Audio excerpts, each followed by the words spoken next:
Arnold Schwarzenegger just won his sixth Mr. Olympia in 1975 when a furious competitor tells the press Arnold cheated. The judges were biased. The result was fixed.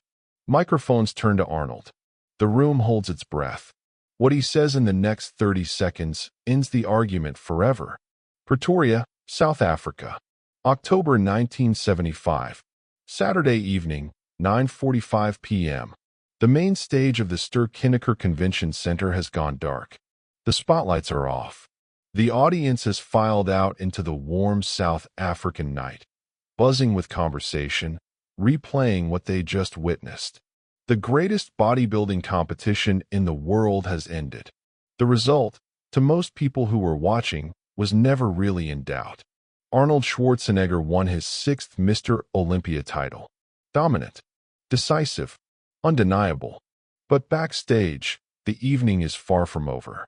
The corridors behind the main stage are narrow, concrete-walled, lit by bare fluorescent tubes that buzz constantly and cast everything in that flat, unflattering light that makes everyone look tired. The smell is thick back here. Sweat, bronzing oil, the chemical tang of tanning products, the sharp medicinal smell of liniment. Competitors move through the space in various states of exhaustion and emotion. Some are elated, personal bests, better placings than expected, the satisfaction of performing well on the biggest stage in the sport. Others are quiet, introspective, already thinking about what they'll change, how they'll train differently, what they need to improve. And some are angry. The press area has been set up near the backstage entrance, a temporary arrangement of microphone stands, a few bright portable lights that turn the immediate area into a makeshift television set. Journalists from bodybuilding magazines and sports publications crowded together with their notepads and cameras, all wanting the same thing: reaction, quotes, drama, the story behind the story. The winner is always part of the story. But tonight, before anyone gets to the winner, someone else is already talking. His name is Frank Dubois. French-Canadian, 26 years old, 235 pounds of legitimate championship muscle. He placed second at tonight's Mr. Olympia. Second place at the greatest bodybuilding competition in the world is an extraordinary achievement. It's a result that most bodybuilders would consider the pinnacle of their career. It should be a moment of pride.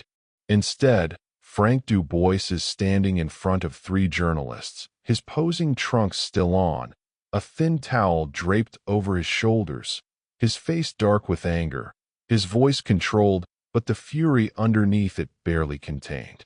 He's been talking for 4 minutes. The journalists are writing everything down. Frank is not a stupid man. He knows how this looks, knows how it sounds, but he can't stop himself. The anger has been building since the final pose down, since the scores were announced, since Arnold's name was called and the crowd erupted and Frank stood there on that stage with his hands at his sides, processing a result he considers fundamentally unjust. For minutes of grievance, for minutes of accusation, for minutes of a man trying to convince the world that what they just saw wasn't what they think they saw. Arnold won because of politics, Frank says. His French-Canadian accent thickens when he's angry, the vowels elongating, the consonants harder. The judges favor him. They always favor him. He's the golden boy of American bodybuilding. He's Joe Weider's project. You think those judges are looking at the bodies objectively? They're looking at the narrative. They're looking at the story. Arnold Schwarzenegger, the Austrian champion, 6-time Olympia. That's the story they want. That's what sells magazines. That's what brings people to the show. One journalist asks, but objectively, looking at the physiques, Frank interrupts. Looking at the physiques, I was better conditioned. My symmetry was better. My proportion was better. Ask anyone who knows bodybuilding. Not the politics, the actual science of the sport. I was tighter. I was more balanced. I came in the best shape of my life tonight. The best shape of my life. And it wasn't enough because the decision was made before we stepped on stage. He's the golden boy. I'm a challenger from Quebec who nobody in the American bodybuilding establishment wants to see win. Another journalist writes quickly, asks, "Are you saying the competition was fixed?" Frank pauses, chooses his words. "I'm saying the judging is influenced by factors that have nothing to do with the actual physiques on stage." Yes, that's what I'm saying. A third journalist glances toward the other side of the backstage area. Arnold is right over there. Would you say this to his face? Frank looks over, sees Arnold, doesn't hesitate. Yes, he knows it. Deep down, he knows it. He didn't beat me on physique. He beat me on politics. He's been winning on politics for years. Arnold is 15 feet away, standing near a folding table that holds his Mr. Olympia trophy, a large ornate piece that catches even the harsh fluorescent light and turns it into something impressive.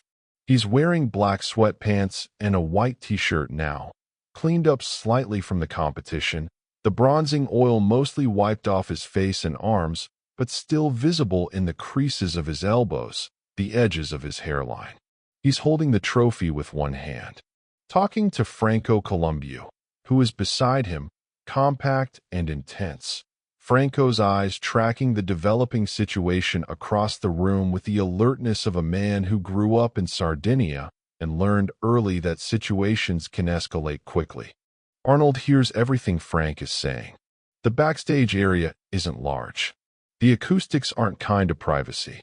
Every word Frank has said has reached Arnold clearly.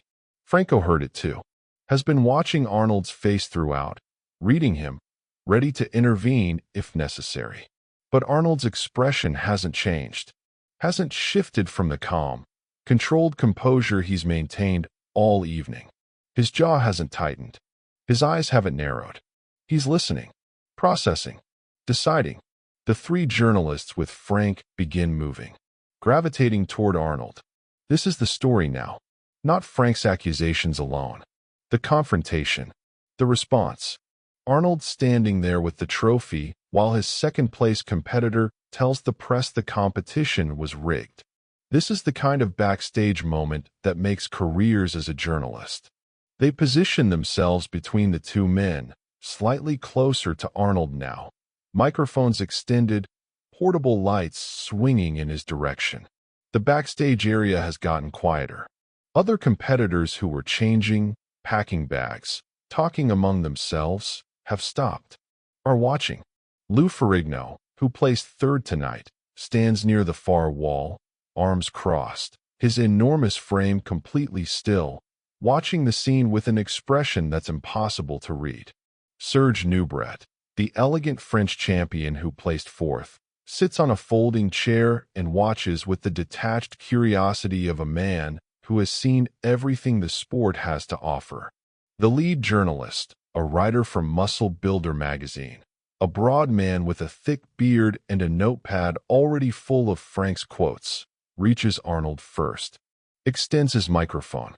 "Arnold, Frank Dubois is saying the judging tonight was influenced by politics, that you benefit from favoritism, that the result didn't reflect the actual physiques on stage. What's your response?" The room holds its breath. Not dramatically, not like a movie. Just the natural quiet that falls when people sense that something important is about to be said. Arnold looks at the journalist, then looks past him at Frank. Not aggressively, not challengingly, just looks, acknowledging his presence, acknowledging the accusation. Then Arnold looks back at the journalist and does something nobody expected. He smiles. Not a mocking smile, not a dismissive smile. Not the smile of a man who finds his opponent's anger funny. Just a calm, almost warm smile. The smile of a man who is completely comfortable with where he stands. Who doesn't feel threatened by the accusation because he knows exactly what he did to earn the trophy in his hand. Frank worked hard, Arnold says. His Austrian accent is still thick after 7 years in America. Always will be. He stopped trying to eliminate it. Frank looked great tonight. Best shape I've seen him in. He deserved to be on stage. He deserved second place. The journalist says, but he's saying he deserved first place. He's saying the judging, Arnold raises one hand slightly. Not a dismissive gesture, just a gentle interruption. Let me finish. The journalist stops. Arnold continues. His voice is even, measured. No heat in it. No defensiveness. Just clarity. I worked harder than Frank. I came in better condition than Frank. I've been preparing for this competition since January. 10 months. Every set, every rep, every meal planned and executed. My conditioning tonight, you could see it from the back of the auditorium. The separation, the vascularity, the density. I know what I brought to that stage. I've been on stage for 10 years. I know what winning looks like, and I know what second place looks like. Tonight, I brought a winning physique. Frank brought a second place physique. The judges saw what I saw. Frank makes a sound across the room. Something between a laugh and a scoff. Arnold hears it. Doesn't look at him yet. Judges decide. Arnold continues. That's the sport. We don't vote on our own results. Judges decide. Tonight they decided I won. Was every judge perfect in their assessment? Maybe not. Judging is human. Humans make mistakes. But 6 judges looked at 2 physiques and agreed. 6 separate people, looking independently, reached the same conclusion. That's not politics. That's consensus. The journalist pushes. Frank says you're Joe Weider's favorite. That the magazine coverage, the relationship with Weider, influences how judges perceive you before you even walk on stage. Arnold nods slowly. Joe Weider has supported my career. That's true. He's supported many careers. He's supported Frank's career too. Joe puts competitors on magazine covers because they win, not the other way around. I'm on covers because I win. I'm not winning because I'm on covers. He pauses. Lets that sit for a second. Then adds, if being on a magazine cover won bodybuilding competitions, there would be a lot of magazine models who are Mr. Olympia. There aren't. A small laugh from somewhere in the room. Not cruel.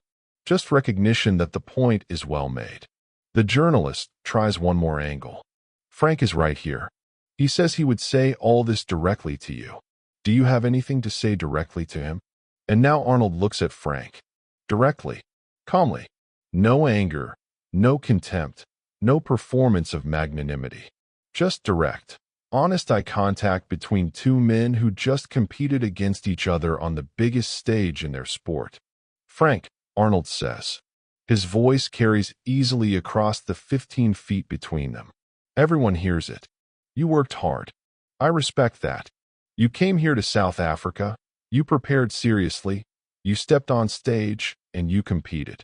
That takes something. Most people never do anything that hard in their entire lives. Frank is watching him. His jaw is tight. His arms are crossed. He doesn't respond. Arnold continues. But I worked harder. Not harder than you think is possible. Harder than you actually worked. I know because I know what I did between January and October. I know what that preparation cost me. And I know that when we stood on stage tonight, the difference was visible. You know it too. Somewhere underneath the anger, you know it. Because you're a bodybuilder. You understand physique. And when you stood next to me in that final pose down, you felt it. Frank's expression shifts. Almost imperceptibly. Something moves behind his eyes. Not agreement. Not yet. But something. The faintest crack in absolute certainty. Arnold doesn't press it. Doesn't pursue the advantage. Just says, you want to beat me? Come back next year. Same stage. Train harder than you trained this year. Come in better condition than you were tonight. And we'll see. That's the only conversation worth having. Not this one. He turns back to the journalist. Anything else? The journalist looks down at his notepad. Shakes his head slowly. Knows he has everything he needs for his article. Knows actually that he has more than he expected. Not the angry confrontation he anticipated. Something more interesting. 2 men, one with the trophy and one without, and the one with the trophy being the calmer, more rational, more persuasive of the 2. The journalist says, no, I think that covers it. Thank you, Arnold. Arnold nods. Thank you. The portable lights swing away. The journalists disperse. The backstage area begins returning to its normal rhythm. Competitors resume changing, packing, talking. The crisis, such as it was, has passed. Resolved not by aggression or dismissal, but by simple, confident clarity. Arnold sets the trophy back on the folding table, picks up a bottle of water, drinks. Franco appears at his shoulder immediately, speaking quietly in Italian, their private language when they don't want to be understood. Perfect. Exactly right. Arnold shrugs slightly. It's the truth. That's all. Franco says. The truth said calmly is more devastating than any argument. Lou Ferrigno approaches. His massive frame fills the space around him.